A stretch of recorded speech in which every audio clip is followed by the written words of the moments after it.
Stupor basically एक ऐसी state होती है जिसमें पेशेंट जो है कंफ्यूज होता है, अनेबल टू थिंक क्लियरली, या हो सकता है नियरली अनकॉन्शियस हो। इस स्टेज में वो पेशेंट का स्टूपर नज़र आता है। उसके बाद क्वेश्चंस हम देखेंगे, नोट करेंगे या पूछेंगे, या रिलेटिव के द्वारा पूछेंगे यदि पेशेंट ढंग से जवाब देने के उसमें नहीं है, स्थिति में नहीं है। और कुछ हमें सिर्फ पेशेंट को देख के ही समझना है। हमें देखना है कि पेशेंट का level of intelligence and education क्या है। एजुकेशन आपको इससे पूछना पड़ेगा, तभी पता चलेगा।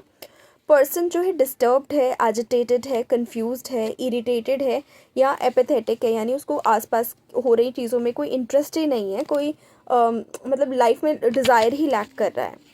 जो उसकी अटेंशन है वो इजीली हेल्ड होती है या फ्लीटिंग है, यानी अभी क्वेश्चन पूछा 1 सेकंड बाद कहीं और ही है, या क्वेश्चन पूछने के लिए भी बार बार उसको अपनी तरफ दोबारा लाना पड़ रहा है, वो कहीं और ही उसका माइंड वॉन्डर कर रहा है। उसके बाद ये देखना ज़रूरी है कि does the patient show a reasonable degree of interest in his और हर सराउंडिंग्स। अगेन आसपास मतलब देख रहा है, डॉक्टर को समझ रहा है, आसपास जो भी स्टाफ है उसको देख रहा है या नहीं देख रहा, उनको उसको समझ आ रही है कि आसपास चीज़ें क्या हो रही हैं, या उसमें इंटरेस्ट भी है या नहीं, या वो अपने में ही खोया हुआ है। उसके बाद जो कि पेशेंट का क्या रिएक्शन होता है to your approach and greeting, मतलब जब आप उसको बैठने के लिए बोलते हैं तो क्या वो बैठते हैं, या अंदर आने के लिए बोलते हैं क्या वो अंदर आते हैं, या उनको बार बार बोलना पड़ता है, या उनको कोई लेकर आता है, या कोई और गाइड करना पड़ता है उसको, तब वो करते हैं। उसके बाद ये भी देखना बहुत ज़रूरी है कि पेशेंट जो है वेल ग्रूम्ड है या अनकेम्प्ड है। ये बेसिकली हमें इंडिकेट करता है कि पेशेंट की केयर कैसी हो रही है, और उससे भी पहले पेशेंट क्या अपना ध्यान रख पा रहे हैं ग्रूमिंग की वजह से। ग्रूमिंग को लेकर हाइजीनिक तो है, अनहाइजीनिक तो नहीं है, क्योंकि नर्वस सिस्टम के साथ साथ कोई डिजीज़ के साथ साथ कोई इन्फेक्शन तो उनको नर्वस सिस्टम का या किसी बॉडी का नहीं हुआ अनहाइजीनिक होने की वजह से।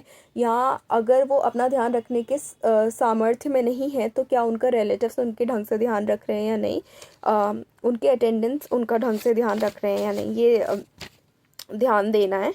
उसके बाद ये देखना है कि जो कोई अनयूजुअल फीचर तो नहीं है पेशेंट में, यानी फेशियल टिक्स तो नहीं है, कोई कीड़े तो नहीं नज़र आ रहे हैं बॉडी पे, या कोई इनअप्रोप्रिएट बिहेवियर तो नहीं है, मतलब ऐसा बिहेवियर जो पब्लिक प्लेसेस में एक्चुअली में अप्रोप्रिएट नहीं है, like touching private parts. Again मतलब उनको ध्यान ही नहीं है कि वो क्या कर रहे हैं, और अगर ध्यान भी है तो भी इनअप्रोप्रिएट बिहेवियर वो कंटिन्यू कर रहे हैं।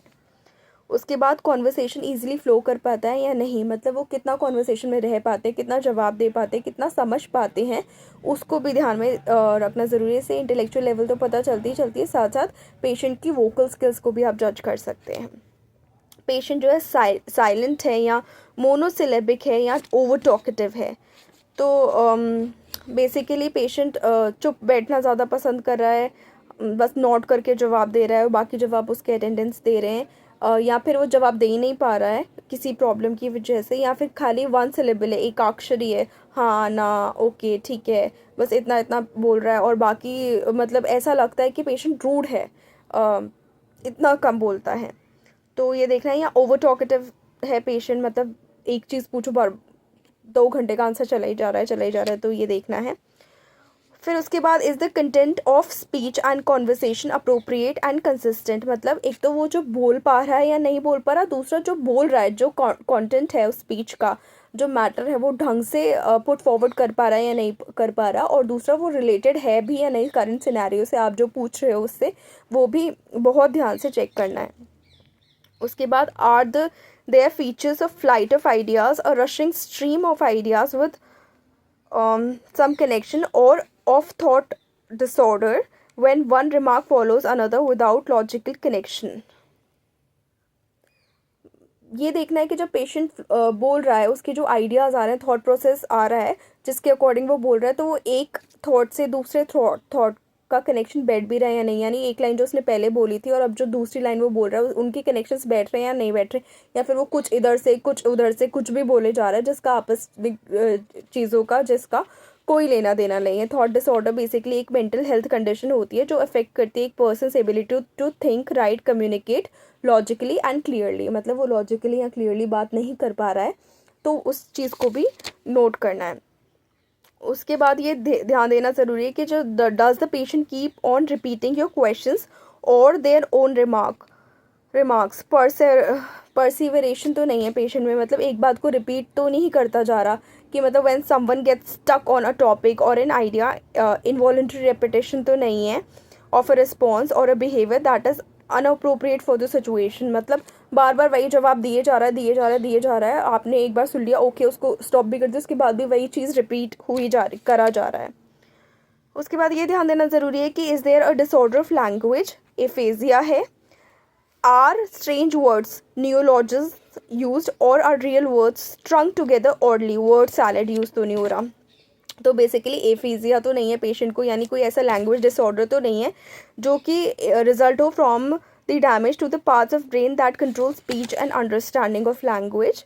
अ person might have different levels of ability to speak, read, write and understand others, यानी कोई ब्रेन में प्रॉब्लम की वजह से उसको कम्युनिकेशन में डिफ़िकल्टी तो नहीं है। न्यूरोलॉजिज्म्स यानी कोई भी एक न्यू वर्ड बना लेता है, फ्रेज़ बना लेता है पेशेंट, या कोई एक्सप्रेशन बना लेता है जिसका कोई भी एक न्यू मीनिंग बन जाता है। मतलब फेमिलियर वर्ड्स में से कोई भी एक नया वर्ड बना लेगा जिसका एक नया ही मीनिंग बना लेगा। न्यू, नया, लॉजिज्म यानी लैंग्वेज, नया वर्ड बना लेगा patient.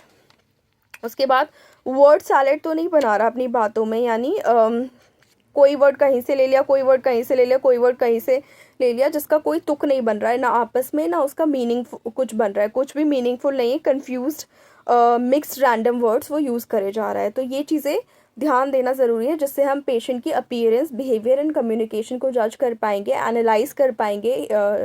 Analysis is the proper term, जिससे हम आगे प्रोसीड कर सके कि क्या इसको बीमारी हो सकती है, क्या नहीं हो सकती, क्या टेस्ट एडवाइस करने, क्या नहीं एडवाइस करने। So that's it for this video. In the next part of clinical examination of the nervous system हम emotional state as and how mentioned in Hutchinson में कवर किया हुआ है, वैसे ही हम कवर करेंगे। So please stay connected, please like the video, share the video, subscribe to the channel, do not forget to hit the bell icon, please do subscribe. Thank you.